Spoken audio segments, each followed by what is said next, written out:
திராவிட channel நேயர்களுக்கு வணக்கம். இப்பொழுது நாம்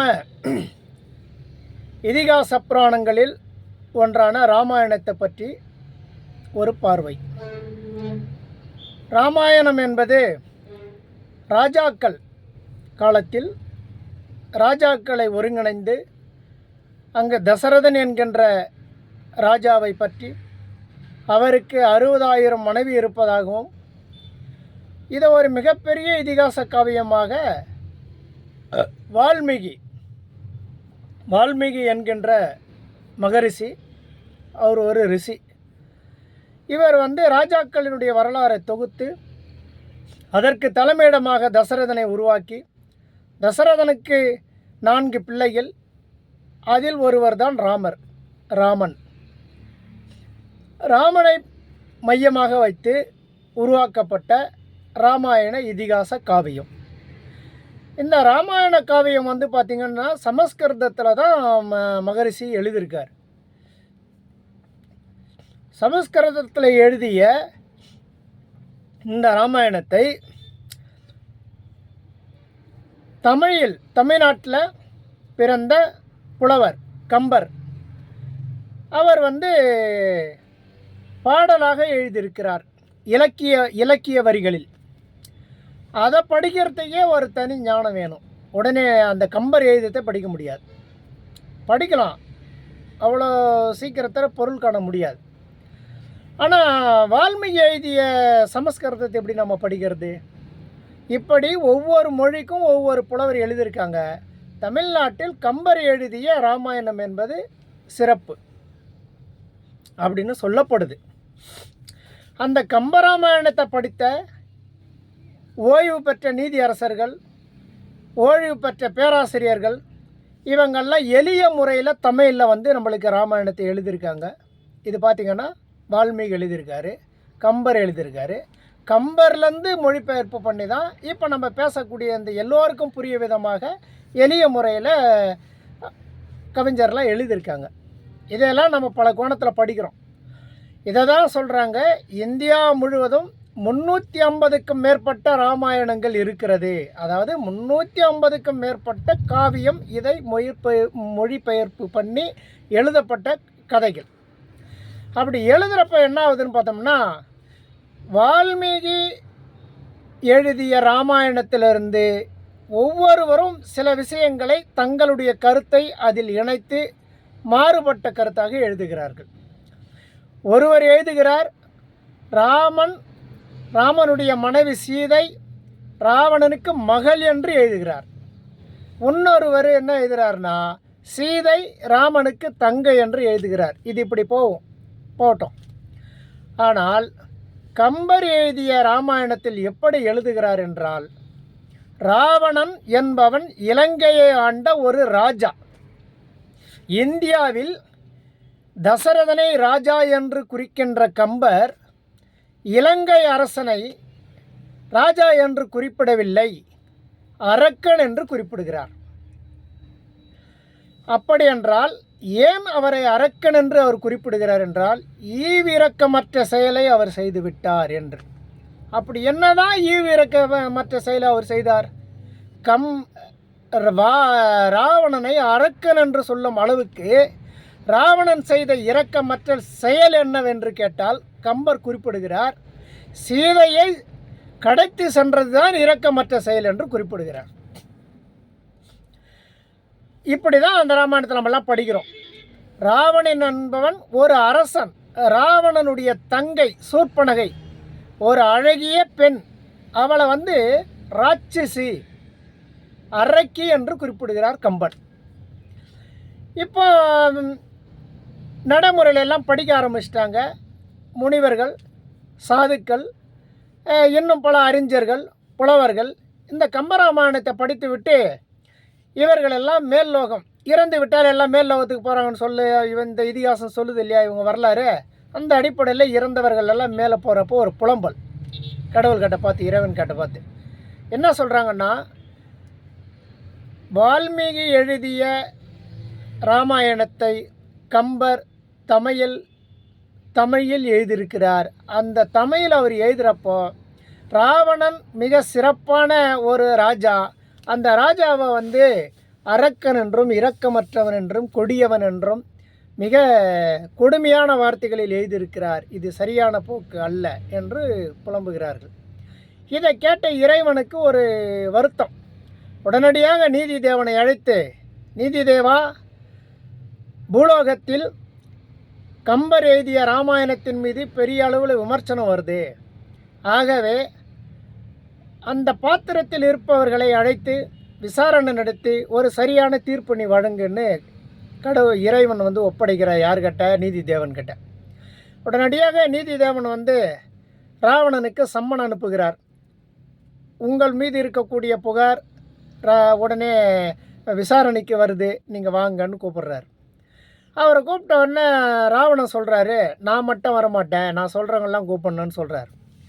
அப்படி நீங்கள் சொல்கிறீங்க, ஏன்னா இதை எழுதிய கம்பர் வரணும் ஒன்று சொல்கிறார். அதுக்கடுத்து பார்த்தவங்கன்னு சொன்னால் கைகேயி வரணும்னு சொல்கிறார். அதன் பிறகு பரசுராமன் வரணுன்றார். அப்புறம் துரோணர் வரணும்னு சொல்கிறார். அப்புறம் பார்த்தீங்க இப்படி ஒவ்வொரு கொண்டு கோட்புலி என்றவர் வரணும்னு சொல்கிறார். இப்படி இதிகாச புராணங்களில் மகாபாரதம் இந்த மாதிரி பல விதமான நல்லத்தங்க இப்படிலாம் இருக்குது இல்லையா? இந்த அத்தனை காவிய புருஷர்களும் இந்த சபையில் அமரணும் அப்படின்னா தான் நான் விவாதத்துக்கு வரும்னு ராவணன் சொல்கிறாரு. அந்த அடிப்படையில் நீதி தேவன் என்ன சொல்கிறார்? இந்த புராணங்களில் இருந்த அத்தனை கதாபாத்திரத்தையும் அமர வச்சு இந்த நீதியை விசாரணைக்கு எடுத்துக்கிறாரு. அந்த விசாரணை உங்களுக்காக யார் வாதாடணும்னு கேட்டால் ராவணன் சொல்கிறாரு, எனக்காக நானே வாதாட போகிறேன். ஏன்னு சொன்னால் என் பிரச்சனை என்னை தவிர வேறு ஆளையும் பேச முடியாது அப்படின்னு பேசுகிறாங்க. என்ன குற்றச்சாட்டுன்னு சொன்னால், நான் ஒரு அரசன், நான் ஒரு அரசன், என்னை பற்றி வாதாட வேண்டும் என்றால் நான் தான் வாதாட வேண்டும். வேறு யாரும் என்னை பற்றி சிறப்பாக வாதிட முடியாது என்பதனால் நானே என்னுடைய வழக்கில் ஆஜராகி நான் பேசுகிறேன் என்று ராவணன் பேசுகிறார். இப்படி பேசுகின்ற போது ராவணன் என் மீது என்ன குற்றச்சாட்டு? கம்பர் சொல்லுகிறார், ஒரு அரண்மனையில் பிறந்த மிகப்பெரிய ராமனுடைய ராஜா, அவருடைய மனைவி சீதையை நீங்கள் வந்து சிறை எடுத்து சிறைப்படுத்திருக்கிறீங்க, இதை விட வேறு என்ன வேணும் அப்படின்னு கம்பர் சொல்கிறார். உடனே ராவணன் சொல்கிறாரு, அப்படியா, சரி, நான் அரக்கன்தான், உங்கள் மொழியில் சொல்கிறதான், நான் கொடியவன் தான், உங்கள் மொழியில் சொல்கிறதா இருந்தா. ஆனால் நான் என்னுடைய கேள்வி என்னன்னு சொன்னால், நான் மட்டும்தான் இவ்வளோ பெரிய கொடுமை செஞ்சேனா? வேறு யாரும் இந்த இது போல் தவறுகளை செய்யலையா? யாரெல்லாம் செய்தாங்கன்னு சொல்லிட்டு ராவணன் ஒரு பட்டியல் கொடுக்குறார். அவர் என்ன பட்டியல் கொடுக்குறாருன்னா, கைகேயி அரச குடும்பத்தில் பிறந்து சுகபோகமாக வளர்ந்த ஒரு அற்புதமான ஒரு புத்திரர் தான் ராமர். அனைத்து மக்களாலும் ஏற்கப்பட்டவர்கள். அந்த கம்பர் குறிப்பிடும் போது எப்படி குறிப்பிடாருன்னா, பூக்களும் கண்ணீர் வடித்தது ராமன் வனவாசம் செல்கிறான் என்ற செய்தியை கேட்டு. பூக்கள் கூட கண்ணீர் வடிக்கிறதாம். அப்படி என்றால் அங்கு வசித்த எல்லா மக்களும் ரோட்டில் பறந்து உருள்றாங்களா, ஐயோ ராமா நீ காட்டுக்கு போகக்கூடாதுன்ட்டு. எப்பயுமே சாதாரணமாக ஒருத்தர் கண்ணீர் வடித்தாலும் நம்மளுக்கு மனசு ஒரு மாதிரி உருகிடும். அந்த மாதிரி சூழ்நிலை இருக்கிறப்போ ராமன் காட்டுக்கு போகிறாருன்னும் போதே பூக்களும் கண்ணீர் விடுகிறது, வானம் அண்டம் அதிர்கின்றது, வானம் இடுகிறது, மின்னல் ஒலிக்கிறது, மக்கள் அனைவரும் தரையில் புரண்டு அழுகிறார்கள். தசரதன் மழங்கி கீழே விழுந்து விட்டான். செய்வதறியாமல் மந்திரிமார்கள் எல்லாம் தவிர்த்து நிற்கிறார்கள். இந்த கொடும் கோர செயல்களை அப்படியே ராவணன் கண் முன்னாடி கொண்டுட்டு வரார். ராவணன் இந்த காட்சிகளை கண் முன்னால் கொண்டுட்டு வந்து தனக்காக வாதாடுறார். இவ்வளவு பெரிய ஒரு சூழ்நிலையில் என் மகன் நாடாள வேண்டும், நீ காட்டுக்கு சென்றுதான் ஆக வேண்டும் என்று பிடிவாதமாக இருந்த கைகேயியை விடவா நான் கொடியவன்? இது ஒரு வாதம். அடுத்து பார்த்தோன்னு சொன்னால் பரசுராமர் தன்னுடைய தாயினுடைய தலையை வெட்ட சொல்லி தன் தந்தை கட்டளை இடுகிறார்.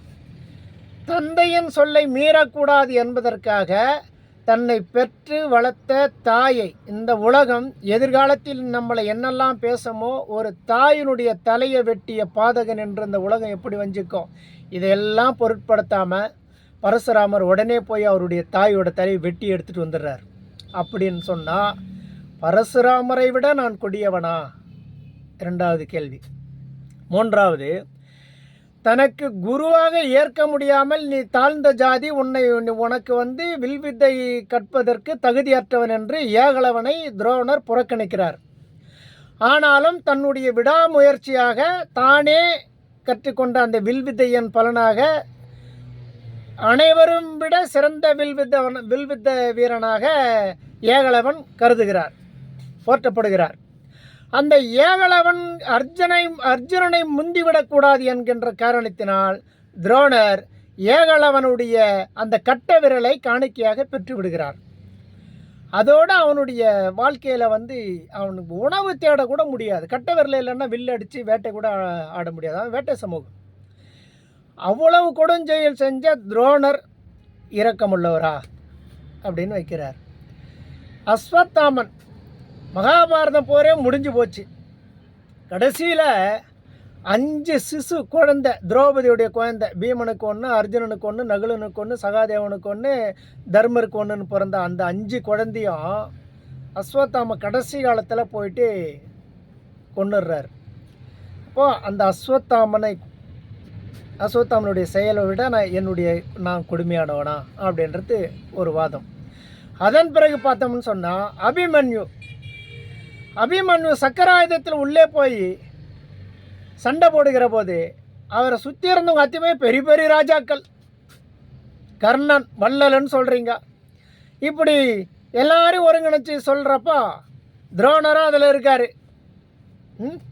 இதுபோல் அத்தனை நீதிமான்கள் ராஜாக்களும் இருந்து ஒரு இளைஞனை துடிக்க துடிக்க கொன்று குவித்தீர்களே, இதை விடவா நான் இரக்கமற்ற செயலை செய்து விட்டேன் அப்படின்னு சொல்லி வாதத்தை வைக்கிறாரு. இப்படி ஒவ்வொருவருடைய இதையும் கொண்டு சொல்லிட்டு வரப்போ கடைசியில் சிவபக்தன் கோட்புலி பற்றி பெரிய அளவில் விவாதம். அவ்வளவு பெரிய ஒரு பஞ்சம் வந்துட்ட பிறகு அவர் சேர்த்து வச்ச குடவுனில் இருந்த நெல்லை அந்த பஞ்சத்தில் அந்த பாமர மக்கள் திருடி சென்று விட்டார்கள் என்கின்ற காரணத்தினால் அனைத்து மக்களையும் கொன்று குவித்தார். அது சிவன் சொத்துன்னு சொல்லிட்டு சிவன் கொன்று குவிக்கல, சிவபக்தன் என்ற வடிவத்தில் இருந்த கோட்புலி. கடைசியாக இருந்த ஒரு பச்சையிலம் குழந்தைய மேலே தூக்கி போட்டுட்டு கீழே ஈட்டியால் நீட்டி அந்த குழந்தைய கொலை பண்ண கொடூர காட்சி வரைக்கும் அதிவேகமாக பேசிட்டு ராவணன் கேட்கிறார், இத்தனைய கொடுஞ்செயல் புரிந்தவர்கள் யாரும் கம்பரே உங்கள் கண்களுக்கு தெரியவில்லை, இவர்களுடைய வரலாறை பற்றி நீங்கள் எழுதவில்லை. நான் என்னையா செய்தேன்? நான் ஒரு ராஜா. என்னுடைய தங்கை, நான் நினச்சா என் தங்கை 14 உலகில் எவனொருவனை ஆசைப்பட்டாலோ அவளை தேடி சென்று அவளுக்கு திருமணம் செய்து வைக்கக்கூடிய அளவுக்கு நான் ராஜா. என்னுடைய ராஜ்யசபையில் என்ன குறையை கண்டாய்? மக்கள் பசியும் பஞ்சத்தில் வாடினார்களா? அல்லது ஏதேனும் குறைகளை கண்டாயா? என்னை அரக்கன் என்று எப்படி நீ வர்ணித்தாய்? நான் ஒரு ராஜபுத்திரன் அல்லவா? நான் இலங்கேசன் அல்லவா? ஈசனிடமிருந்து நேரடியாக வரங்களை பெற்றவன் அல்லவா? எத்தனை தவங்கள் புரிந்தேன். என்னுடைய கரங்களிலிருந்து ஒரு நரம்பு அறுத்து நான் வீணை வாசித்து கைலாய மலையை உருக செய்த அளவுக்கு வல்லமை படைத்த அரசனாயிற்றே. என்னை எப்படி நீ அரக்கன் என்று குறிப்பிட்டாய்? நான் இரக்கமற்றவன் என்று குறிப்பிட்டாய். நீங்கள் எழுதியது ஒன்று இருக்கட்டும், நான் இரக்கமற்றவனாகவே இருக்கிறேன். ஆனால் நான் பிடிவாதக்காரன். நான் எடுத்துக்கொண்ட சபதத்தை நான் எங்கேயும் யாரிடமும் பின்வாங்க மாட்டேன் என்று கடைசி வரையும் போர்க்களத்தில் நின்று என்னுடைய சேனைகளை இழந்தேன், என் சொந்தங்களை இழந்தேன், என் பந்தங்களை இழந்தேன். இந்த வடிவத்தில் நான் இரக்கமற்றவன்தான். ஆனால் என்னை இரக்கமற்றவன் என்று கூறிய நீங்கள் இவர்களை ஏன் இரக்கமற்றவர்கள் என்று கூறவில்லை, இவர்களை பற்றி ஏன் நீங்கள் எழுதவில்லை என்று மிக கொடுமையாக முறையில் ராவணன் தன்னுடைய வாதங்களை எடுத்து நீதியரசர் முன்பு வைக்கிறார். நீதியரசன் ராவணனுடைய பேச்சை கேட்க கேட்க கேட்க கேட்க அப்படியே மழக்கம் போட்டு தலை குப்புற உளுந்துடுறார். நீதி சொல்ல முடியாது. சபையில் இருந்தவங்க அத்தனை பேருமே தன்னுடைய குற்றத்தை தானே உணர்கிறார்கள். ஆம், நாம் இவ்வளவு தவறெல்லாம் செய்திருக்கிறோம். நம்ம செஞ்ச தவிர ராவணன் சொல்கின்ற போதுதான் இவ்வளவு பெரிய கொடுஞ்செயலை நாம் செய்திருக்கிறோமா என்று ஒவ்வொருவரும் தன்னுடைய குற்ற உணர்ச்சியில் தான் ஒரு குற்றவாளியில் நின்று கொண்டிருக்கிறோம் என்று அவரவர்கள் செய்த குற்றத்தை அவர்களே ஒப்புக்கொண்டு ஒரு பித்து பிடித்தவர் போல அமர்ந்திருக்கிறார்கள். அந்த சமயத்தில் தான் கம்பர் நாம் எவ்வளோ பெரிய தவறு செய்துட்டோம் என்று நிலை தடுமாறி இங்கே அந்த நீதிமன்றத்திலிருந்து வெளியே போவது கூட ஒரு நடக்க முடியாமல் தடுமாறி போகிறார். அவரை இருவரும் கைத்தாங்களாக அழைத்து கொண்டு வெளியே சென்று விடுகிறார்கள். ராவணன், எனக்கு நீங்கள் எந்த தீர்ப்பு வழங்கினாலும் எனக்கு இனி கவலை இல்லை, என் மனதில் இருந்த பாரத்தை நான் இறக்கி வைத்து விட்டேன். ஆகவே நீங்கள் எந்த தீர்ப்பு வேணாலும் கூறுங்கள், என்னுடைய தீர்ப்பு மக்கள் மன்றத்தில் என்னுடைய வாதத்தை நான் தெளிவாக எடுத்து வச்சிட்டேன்னு சொல்லிட்டு கம்பீரமாக அந்த நீதிமன்றத்தில் ராவணேஸ்வரன் அமருகிறார். நீதி வழங்கக்கூடிய நீதி அரசரோ ராவணனுடைய வாதங்களை கேட்டு மழக்கமடைந்து கீழே சரிந்து விட்டார். இத்தகைய வரலாறை தெளிவாக எழுதியவர் பேரறிஞர் அண்ணா. காஞ்சி தந்த தமைப்புதல்வன் நீதி தேவனின் மழக்கம் என்கின்ற புத்தகத்திலிருந்து படித்ததை தான் உங்களுக்கு நான் தொகுத்து வழங்கினேன். இந்த கதை உங்களுக்கு பிடித்திருந்தால் இதை ஷேர் செய்யுங்கள். நம்முடைய சேனலை சப்ஸ்கிரைப் பண்ணுங்கள். தொடர்ந்து இதிகாச வரலாறை நாம் பேசுவோம், மக்கள் பிரச்சனை பேசுவோம், ஆன்மீகத்தையும் பேசுவோம். யார் மனதும் புண்படக்கூடாது என்பதில் நாம் கவனமாக இருக்கிறோம். சப்ஸ்கிரைப் செய்யுங்க, ஆதரவு தெரிவிங்க. நன்றி, வணக்கம்.